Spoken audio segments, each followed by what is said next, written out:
بچه سلام، وقتتون بخیر دوستان. این فندک رونسون وارفلیم یکی از دوستانمون هست. اومدن برای تعویض اورنگ از والف پایین و از والف بالا کامل نشتی گاز داره. فقط یه نکته هست دوستان، میخوام براتون توضیح بدم.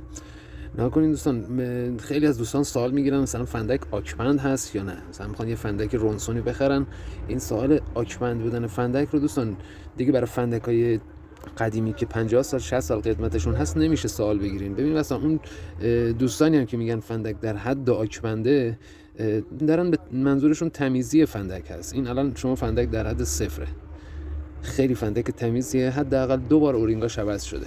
نکنین فندکی که دوستان گازی هست، طی چند سال که بگذره اورینگاش خوش میشه و باید تعویض اورینگ انجام بدن براش که بقولن دوباره راه بیفته. و این که میگن در حد صفره، تمیزی فندک رو دارن میگن و فندک حداقل 2 بار 3 بار باید اورینگاش، حتی فندکایی که تو کلکسیون بوده و استفاده نشده هم و یعنی لای زرورق هم که باشه، فندک حداقل 1-2 بار اورینگاش تعویض شده. زنده باشین. توی خرید فندکای عتیقه حتما این چیزها رو دوستان در نظر بگیرین. وقتی میپرسین از فروشنده که آکبند هست، اینو بدونین که فندکی که حتی آکبند صفرم هست حداقل 1-2 بار اورینگاش تعویض شده. زنده باشین. اینم فندک یکی از دوستانم از شیراز، همشهری خودمون هست، آوردن برای تعویض. خیلی ترش هم زیبا هست. مبارکشون باشه. زنده باشین، وقتتون بخیر.